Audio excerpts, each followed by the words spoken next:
खुलुमबाय आं सिबिरानि ब्रह्म नोंथांमोनखौ आंनि sbbodonews चेनेलाव गासैखौबो बरायबावनाय थाबाय नोंथांमोननि थाखाय आं गोदान मोनसे भिडिअ लानानै फैबावबाय अन्नानै भिडिअखौ जोबजासिम नायलांदो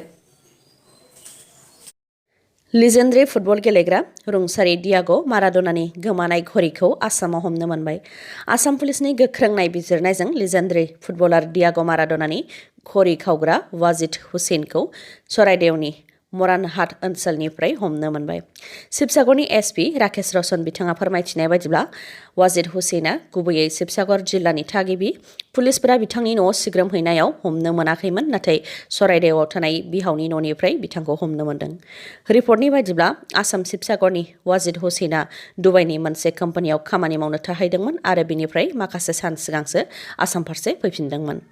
माराडोनानि घड़ी गोमानायखौ लानानै दुबाइ पुलिसआ भारताव खौरां दैथायहरनायनि उनावनो आसामावबो गोख्रोङै सिग्रोमनाय जादोंमोन आरो पुलिसनि गोख्रों सिग्रोमनायनि उनावनो बिथांनि घड़ीखौ मोनफिननो हादों। शिबसागरनि एसपि बिथाङा फोरमायथिनाय बायदिब्ला बेबायदि घड़ीखौ बाजाराव 15 लाखसोनि मोननाय जायो, नाथाय बे घड़ीखौ कम्पानिया गुबैयै माराडोनानि थाखाय डिजाइन खालामदोंमोन, बेनिखायनो बे घड़ीनि बेसेनखौ रोखायै बुंनो हाया होननानै फोरमायथियो बिथाङा। गुबुन फारसेथिं माराडोनानि बे घड़ीखौ गुबुनासो गिफ्ट होदोंमोन होननानै फोरमायथियो वाजिद हुसैना। बिटिसिनि हेन्डलुम एन्ड टेक्सटाइलनि डाइरेक्टरनिफ्राय बिटिसिनि टुरिजम बिफाननि CHDनिसिम गांसे नटिस दैथायहरनाय जादों। नटिसनि गेजेरजों थांनाय 7 जुलाइ 2021 मायथाइयाव आसाम केबिनेटआव लानाय थांखि बायदियै गासैबो सोरखारि फांसनफोराव आखाइजों दानाय गामुसाखौ बाहायनो बिथोन हरदों। बे नटिसआव गामुसाजों लोगोसे बर'नि आर'नाइखौ लिरफादेरिखौ लानानै गोबां रायजो राजाफ्रानो बायदि सावरायलायदोंमोन। बेनि उनाव प्रमद बर' बिथाङा बे लाइजामनि सायाव बुंथिदों दि लाइजामाव अफिसारा गोरोन्थियैसो लिरदों। गामुसानि अनगायैबो आर'नाइ, बाज्रा आरो गुबुन गुबुन हारिनि जिफोर जि जायगायाव जि बाहायजायो बेखौ लिरफादेरनांगौमोन होननानै बुंथियो बिथां प्रमद बर'आ। अफिसारफोरा नटिसफोराव बेबायदिनो गोबां खेब नेवसिगारो आरो बिथांमोननि थाखायनो समाजाव गोबां जेंना सोमजियो। जाहाथे समाजाव बेफोरबायदि जेंना सोमजिया, बेनि थाखायनो अफिसारफोरखौबो सानफिननो थाखाय खावलायो प्रमद बर' बिथाङा। बेनि अनगायैबो बिटिसिनि 3rd आरो 4th ग्रेड साख्रिनि लांदां भेकेन्सिनि रिपर्टखौ आसाम सोरखारा नटिसनि गेजेरजों बिहरदोंमोन। बेखौ लानानैबो गोबां रायजो राजाफ्रानो आसि दिन्थिदोंमन। दा बिटिसिनि 3rd, 4th ग्रेडखौ लानानै आसाम सोरखारा जि नटिस फोसावदोंमोन, बे नटिसनि सायाव क्लेरिफिकेसन होफिनबाय। आसाम सोरखारनि वेलफेयार अफ बडोलेण्ड डिपार्टमेन्टनिफ्राय गोदान नटिस ओंखारदों।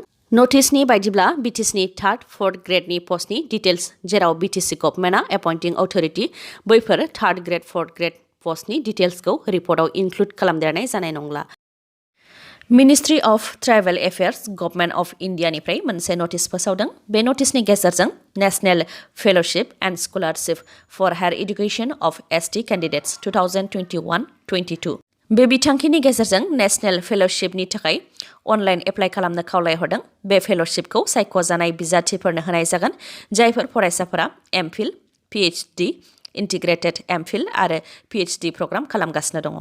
बेनि गासै मासिया 750। बेनि थाखाय अनलाइन एप्लाइ खालामनोब्ला आरो गासै डिटेल्सखौनो मिथिनो लुबैयोब्ला fellowship.tribal.gov.in आव थांनो हागोन। अनलाइन एप्लाइ खालामनायनि लास्ट डेटआ 31 डिसेम्बर 2021। बे खौरांखौ आसामनि सोलोंथाइ बिफाननि मन्थ्रि डक्टर रनज पेगु बिथाङा गावनि फेसबुक पेजनि गेजेरजों फोसावदों। बिटिआरनि 3rd आरो 4th ग्रेड साख्रिनि थाखाय आसाम गभर्नमेन्टनि पार्सनेल डिपार्टमेन्टनिफ्राय ओंखारनाय लाइजामनि सायाव बुंथिगिरि बिस्वजित दैमारि आरो UPPLनि नेहाथारि राजु नार्जारि बिथांनि खेंफोरथिया गोरोबलायैखौ लानानै उकिल टार्जन गयारि बिथांनि खौरांगिरि मेल। मख'नो गोनांदि साननैसो सिगां आसाम गभर्नमेन्टनि पार्सनेल डिपार्टमेन्टआ मोनसे नटिसनि गेजेरजों बिटिआरनि लांदां जानानै थानाय 3rd आरो 4th ग्रेड साख्रिनि डिटेल्सखौ बिदोंमोन। बेखौ लानानै बिस्वजित दैमारिया बुंथिदोंमोन दि बे नटिसआ गोरोन्थियैसो बिटिसिआव दैथायहरजादों। गुबुन फारसेथिं राजु नार्जारिया बुंथिदोंमोन दि 1 लाख साख्रि होनायनि जि थांखि बेखौ थाबैनो सुफुंनो थाखाय बे सार्भेखौ लानाय जादों। बेखौ लानानै उकिल टार्जन गयारि बिथाङा सोंथि खालामदों दि सोर सासेनिखौ फोथायनो होनानै, जाय आसाम गभर्नमेन्टनि पार्सनेल डिपार्टमेन्टआ गासै आसामखौनो सामलायो, बेनिफ्राय ओंखारनाय लाइजामा बोरै गोरोन्थि जानो मोनखो होननानैबो सोंथि खालामो बिथाङा। लोगोसे बेनि सिगां बिटिसिनि 16 डिपार्टमेन्टनि गोहोखौ दिसुनो होनायनि जि नटिस ओंखारदोंमोन, बेखौबो गोरोन्थि जाफ्लांदों होननानै बिस्वजित दैमारिया बुंथिदोंमोन, नाथाय दासिमबो बेनि सायाव खेंफोरथि होफैयाखै होननानैबो बुंथियो। लोगोसे बिटिआरनि 3rd आरो 4th ग्रेड साख्रिखौ लानानै जि नटिस ओंखारदों, बेयो जुदि गोरोन्थियाव हरफ्लांजादोंब्ला बेनि सायाव खेंफोरथि होफिननो थाखायबो खावलायो। बेनि अनगायैबो राजु नार्जारि बिथाङा बुंथिदोंमोन दि जायनाखि बिटिसिआव फाइनान्स डिपार्टमेन्ट गैया बेनिखायनो दान बान्थानि गनायथिनि थाखाय आसाम सरकारनाव गनायथि लानो गोनां जायो। बेनि सायाव उखिल बिथाङा बुंथियो दि बिटिआर गोरोबथानि 4.3 दफायाव लिरनाय दंखायो जायनि गेजेरजों आर्टिकेल 280 नि सिङाव थोंजोङै मिरुनि फाइनान्स कमिसननिफ्राय रां मोनगोन। नाथाय बिटिआर गोरोबथानि बे दफाया दासिमबो मानो मावफुंजायाखै होननानै सोंथि खालामो। बेनि अनगायैबो बिटिसिनि मोनफ्रोमबो नटिसआव जेरावबो प्रिन्सिपाल सेक्रेटारि मख'नाय दङ नाथाय बिटिआर गोरोबथा बायदियै प्रिन्सिपाल सेक्रेटारिनि जायगायाव चिफ एक्जिकिउटिभ अफिसारसो जानांगौमोन होननानैबो बुंथियो बिथाङा। लोगोसे बिथाङा फोरमायथिबावदों दि जायखिजाया पावार एन्ड फांसन आरो एडमिनिस्ट्रेटिभ नटिफिकेशनफोरा दिसपुरनिफ्राय वेलफेयार अफ बड'लेण्ड डिपार्टमेन्टनि गेजेरजों फैगासिनो दङ। जाय वेलफेयार अफ बड'लेण्ड डिपार्टमेन्टआ 6 शेड्युलनि सिङाव फैया आरो बियो आसाम गभर्नमेन्टनि सिङावसो फैयो। जोंनि बिटिसिखौ क'क्राझार सेक्रेटारियेटआ सालायगोन ना दिसपुरनिफ्राय सालायगोन होननानैबो सोंथि खालामबावो बिथाङा। बिथाङा फोरमायथिबावदों दि डिसि-एसपिखौ बिटिसिआ कन्ट्रल खालामनो हाया मानोना बियो ट्रेन्सफार साबजेक्ट नङा। डिसि-एसपिआ आसाम गभर्नमेन्टनि हम डिपार्टमेन्टनि सिङावसो फैयो। नाथाय राजु नार्जारि बिथाङा बुंथिदोंमोन दि डिसि-एसपिखौ बिटिसिनि चिफ एक्जिकिउटिभ मेम्बार प्रमद बर' बिथाङा बिटिसिनि प्रिन्सिपाल सेक्रेटारिनि गेजेरजों कन्ट्रल खालामनो हायो होननानै। थांनाय क'क्राझाराव जानाय नंखाय एनकाउन्टारनि खोथाखौ रायखांनानै उखिल बिथाङा बुंथियो दि बे जाथायाव एडिशनेल एसपिनि आखाइ थानायखौ मिथिनो मोननाय जादों नाथाय डिसि-एसपिखौ बिटिसि सरकारा सालायनो हायोब्ला सोर साबेसेखौ ट्रेन्सफार खालामनो हाखो आरो सोरनि हेंथायै मा राहा लानो हाखो बेनि फिननायखौ प्रमद बर'आबो होनो हानाय नङा होननानै बुंथियो बिथाङा।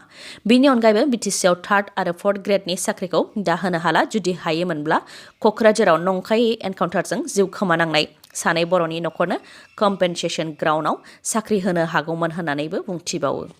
बिथाङा बुंथिबावो दि हारिनि थाखाय खामानि मावनोब्ला बड'फा उपेन्द्रनाथ ब्रह्मनि आदर्शजों थांथारनो नांगोन। जाय बड'फा उपेन्द्रनाथ ब्रह्मआ गावनि गोजौ थाखोनि साख्रिखौ एंगारनानै हारिनि थाखाय खामानि मावदोंमोन। जोंनि दैदेनगिरिफोराबो हारिनि थाखाय गावसोरनि गोहोखौ एंगारनो हायो। प्रमद बर' बिथाङा बिटिआरजों गोजोननाय गैयाब्ला बिथाङा गावनि गोहोखौ गारनो हायो जायनाखि बिथाङाबो मिथिखायो बिटिआरआ मा। बिटिआरखौ दा इउपिपिएल ना बिजेपि सालायगासिनो दङ बेखौ रायजो राजाफोराबो मिथिखायो आरो बिथाङाबो मिथिखायो होननानै फोरमायथिबावो बिथाङा। आमेरिकानि गोबां रायजोफोरावनो गिख्रंथाव बारहुंखा बारदों। गिख्रंथाव बारहुंखाजों सा 70निबो बांसिन सुबुंनि जिउ खहा जाखाबाय आरो थैनायनि सुबुं अनजिमाया बांबावगासिनो दं होननानै फोरमायथिदों आमेरिकानि केन्टुकिनि गभर्नर एन्डी बेशर बिथाङा। बिथाङा दा केन्टुकि रायजोआव इमारजेन्सिबो फोसावबाय। मख'नो गोनांदि इउएसनि गोबां रायजोफोराव बारहुंखाजों बिल्डिं बायख्रुबदों जायनि थाखाय बिल्डिंनि सिङाव गोबां सुबुंफोरानो नांथानानै थानो गोनां जादों। गोख्रों बारहुंखाया गिदिर गिदिर गारिखौबो बेलथायहोदों आरो गोबां बेबायदिनो खहा जादों। फोरमायथिनाय बायदिब्ला बारहुंखानि गोख्रैथिया 365 किल'मिटारनि बांसिन। हाग्रा बिफाननि गुलि गावनायजों 2 बोसोरनि आरबि दैमारिनि जिउ खहा जानायखौ लानानै रायजो राजाफोर आरो राभा फरायसा आफादा 17 नं राजा लामायाव ओंखारनानै दायनिगिरिनि हेंथायै गोख्रोङै सोमावसारदों आरो बिथांमोननि सायाव पुलिस बिफाना लावथि सिबनो गोनां जादों। बिथांमोना हाग्रा बिफाननि मावथि जायनि गुलि गावनायजों 2 बोसोरनि आरबि दैमारिया जिउ खोमानो गोनां जादों आरो बिथांनि बिमाया गोदोनायाव गुलि नांजानानै गोब्राबै जोखोम जानो गोनां जादों। बे हाग्रा बिफाननि मावथिखौ फासिनि साजा होनो थाखाय दाबि दैखांदों। जाय डिएफअ एबा रेन्जारनि दैदेननायाव बे गुलि गावनाया जादों बिथांमोननि सायावबो गोख्रों राहा लानो थाखाय दाबि दैखांदों रायजो राजाफोरा। दायनिगिरिखौ साजा होनायनि अनगायैबो आरबि दैमारिनि बिमा मालबिका दैमारिनि फाहामथायनि गासै बिबानखौ आसाम सरकारखौ लानो थाखाय खावलायदों आरो बिथांमोननि न'खरनो 1 कौटि रांनि अनसुंथाइ होनो थाखायबो दाबि दैखांदों। रायजो राजाफोरा बे गुलि गावनाय जाथायखौ लानानै नेशनेल हाइवेआव सोमावसारनायनि अनगायैबो बान्दापारा आन्चलिक फरेस्ट अफिसखौबो बेंखनदों। मख'नो गोनांदि कामरुप जिल्ला बक'नि बान्दापारा कुकुरमारा आरो सेकादारि ओनसोलफोराव मैदेर फालो फैनानै आबाद थिलिखौ सिलिंखार खालामफैदोंमोन। बे खौरांखौ हाग्रा बिफाननो दैथायहरनायाव हाग्रा बिफाननि मावथिफोरा फैनानै मैदेर होनो थाखाय गुलि गावदोंमोन। बेयावनो हाग्रा बिफाननि गुलि गावनायजों 2 बोसोरनि आरबि दैमारि आरो बिथांनि बिमानाव गुलिया नांदों जायजों आरबि दैमारिया जिउ खोमानो गोनां जादों आरो बिमाया दा फाहामथाय लागासिनो दङ। बे जाथायखौ लानानै दिपेन बर' बिथाङाबो गोजौ थाखोनि नायबिजिरनाय जानांगौनि थाखाय डक्टर हेमन्त बिश्व शर्मा आरो हाग्रा बिफाननि मन्थ्रिनिसिम खावलायदों होननानै फोरमायथियो आरो न'खरनो अनसुंथाइ होनो थाखायबो आसाम सरकारखौ खावलायदों होननानै फोरमायथियो बिथाङा।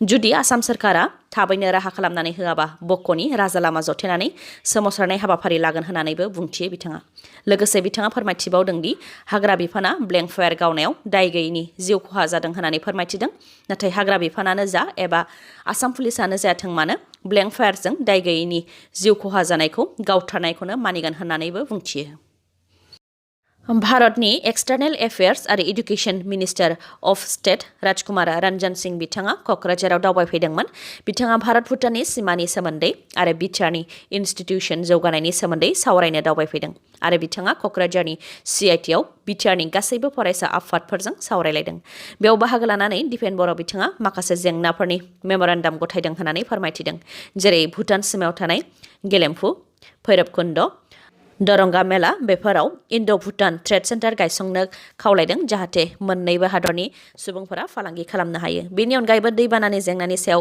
मेम'रेन्डाम गथायदों भुटाननि दै हगारहरनायनि थाखायनो जोंनि हायेनाव गोबां दैबाना जानानै हा खुरखायो बेनि अनगायैबो भुटानाव जौ बानायग्रा इन्डास्ट्रिया गाज्रि मुवाखौ दैयाव हगारहरनायनि थाखाय दैया गुबुंले जायो भुटाननि जोबथेसालियाव जोबजानाय EX-NDFB फोरनि केसखौ बोखारनो थाखायबो मेम'रेन्डाम गथायदों होननानै फोरमायथियो बिथाङा बेनि अनगायैबो जाहाथे साख्रि मोननो हायो बेनि थाखाय IT हाब नङाब्ला मिरु सोरखारनि इन्डास्ट्रि गायसननो थाखायबो खावलायदों होननानै फोरमायथियो दिपेन बर' बिथाङा दिनैनि भिडिअ'आ एसेनोसै गाबोन आरो गोदान भिडिअ'जों लोगो मोनफिनबावगोन नोंथाङा दासिमबो आंनि चेनेलखौ साबस्क्राइब खालामाखैबा अन्नानै साबस्क्राइब खालामदो लोगोसे लाइक कमेन्ट आरो शेयार खालामनो दाबाव गोजोन्थों